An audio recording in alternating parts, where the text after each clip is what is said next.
I have finally finished Persona 3 Reload over the past weekend, and this game has blown me away. It's certainly no exaggeration to say this could be looked at as Persona's best story. I think the themes that Persona 3 explores are absolutely timeless no matter what day and age we live in. It's a simple tale about life and death, how each person views those concepts and comes to terms with that despite the inevitability at journey's end. And after about 100 hours in Persona 3 Reload, I certainly have a lot to say about the game as a whole. Of course, since I'm speaking about my experiences with the game, there will be major spoilers, so feel free to click off the video now if you have not finished Persona 3 Reload yet. Otherwise, make sure to subscribe to the channel and like the video for anything JRPG related. So when I look at the past Persona games I've went through, that being Persona 4 and 5, each one has a clear theme it's always telling the player throughout the game. Persona 4 is all about finding the truth. Not only finding the truth in the town of Inaba and the mysterious murders occurring within it, but another clever way to mesh that theme of finding the truth within yourself. It's a story about acceptance and all that it entails, even if those truths hurt to hear. Persona 5 is about rebellion against modern society, how we concede to the views of society and adopt the mask rather than being who we truly are. It's only when you take off your mask that your true self is born. In a way, Persona 5 is about the freedom to choose your own path, one that isn't bound by a ruling force consigning our main characters to one. And so all of these Persona games speak on how the human soul creates meaning to you and the world around you. And that brings us back to Persona 3 Reload, and why I think this game has a message so simple yet effective because of how relevant it is to human beings no matter what age we live in.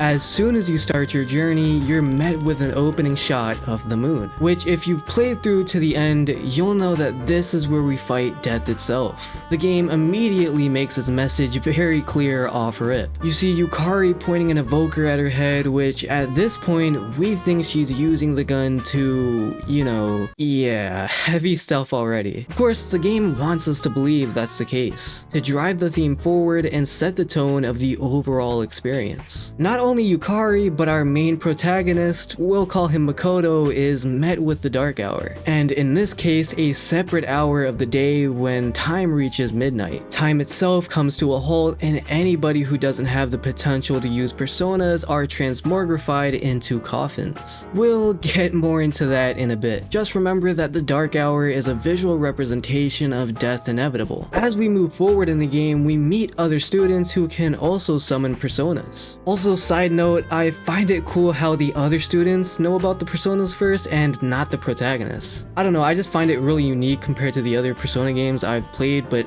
yeah, anyway. These group of students are called Cs. This group is tasked with investigating the mysteries of the Dark Hour in secret from the rest of the world. Basically, the Dark Hour also contains these beings known as shadows. They attack human beings who are transmogrified during the Dark Hour. These are also the coffins we see at the beginning of the game. And when you're transmogrified, you're pretty much unaware that the Dark Hour is even happening. But more than that, when the humans are attacked by shadows, they become what we know as the Lost. Though the outside world refers to the Lost as people who have apathy syndrome. In a way, it's actually meta commentary on how people become stagnant and uninterested in life. They're unable to move forward and look to the future. This is actually part of the theme of Persona 3, so keep that in mind. As you progress through the game, you meet even more characters that join you in your mission of ridding the world of the Dark Hour. I think everyone in the cast has incredible character arcs that really just reinforces the themes of the game. For instance, a character like Junpei starts off as a very basic character. He's your cool and relaxed bro type buddy who really just wants to look cool. It's a character you see a lot in other Persona games. However, as the story goes on, Junpei starts starts to recognize his own weakness to the team. At first, he blames us. He blames Makoto for taking the glory away from him and having his chance to shine. But he soon realizes that it's not the team that he's mad about, but himself. He understands that if they get rid of the Dark Hour, he'll lose what he thinks makes him special, that he's nothing without it. Though months later, he meets a girl named Chidori who would completely change the way he thought about life. Chidori is also a character who has the power of persona, but unlike our main group, she can't control it. Instead, her persona is able to turn on her, and so she's always at risk of death. And as such, people who can't control their personas in this world must take special suppressants to regain its control. However, it comes at a great cost, as anyone who uses them will eventually die. Both Junpei and Chidori were perfect foils for each other, as both of them gave the other answers they had been searching for and reasons to live where before they were stagnant in life. Eventually, Chidori does end up losing her life to save Junpei, but this is where I think his character shines the most. Now, at some point in the story before Chidori's death, she asks Junpei what he thinks he'll be doing in 2 years, which Junpei nonchalantly shoves the question off.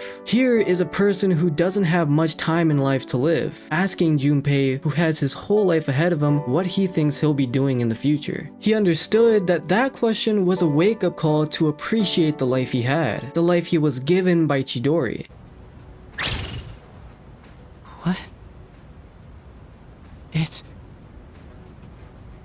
a detailed portrait of Junpei-san. Chidori.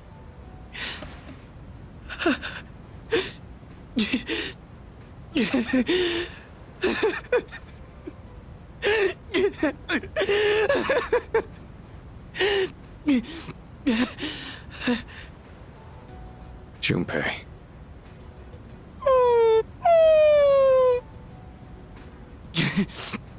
It's like she's telling me to stop moping around. Junpei-kun. Okay, I'm gonna fight to get rid of the Dark Hour. I'm sorry for all the times I snapped at you. I still hate to admit it, but just know I'll be counting on you. And so, a character who was kinda just there at the beginning and admittedly kind of annoying, to have such a well-rounded character arc and deep connection to the themes at play really made me appreciate his character that much more. And that goes for all the characters in the group. How both Yukari and Mitsuru lost their fathers and had to find the resolve to continue the work they started. How Akihiko and Shinji feel regret for their past, unable to move forward or forget their mistakes. Yet they do so to avoid them ever happening again. How Ken was obsessed on revenge over the death of his mother, but realized he'd been living his life for the wrong reasons. And how Aigis learns to embrace her humanity despite being an android. Oh, and Koromaru is best boy. He always knew what he was fighting for, which is probably why he had 2 theurgy when he joined the party. The point is, the characters being as well written as they are really just make the themes of the game work that much more. And it's not just the story and characters of Persona 3 Reload that feed into the themes of life and death, but actually the deep dungeon of the entire game, that being Tartarus. I always thought it was interesting for how each floor we progress, we couldn't go back to the floor we came from. When you look at Persona 4 and 5 dungeons, you were always able to go directly back to the floor you came from if you missed something. With that said, not being able to go back to the floor you came from was a feature also missing in the original version of Persona 3. What I realized was that Tartarus itself is a representation of one of Persona 3's many themes, and that's moving forward. It doesn't matter if you made a mistake, no amount of wishing will ever bring you back to before, so move forward. Though that may be a problem gameplay wise, I think the way they used Tartarus as another representation to get the message across is genius. Persona 3 Reload also speaks on how life is a bunch of series of events, and the choices that we make, right or wrong, is our responsibility. Responsibility being the key word here. No amount of regret will change or undo your choices. You learn to live with it and take responsibility as you move forward in life. They make this clear very early on in the game where Pharos gives you the contract, where it sees you accepting the responsibility of choosing this fate of your own free will. Of course, we do just that and end up defeating all 12 shadows that we think are the cause of Tartarus and the Dark Hour. Except unknowingly, we were actually bringing the fall closer by doing that. Of course, that wasn't our intention, but we chose that path and we have to live with the choices we make. That responsibility is on us. However, the leader of Strega, Takaya, is portrayed in quite the opposite.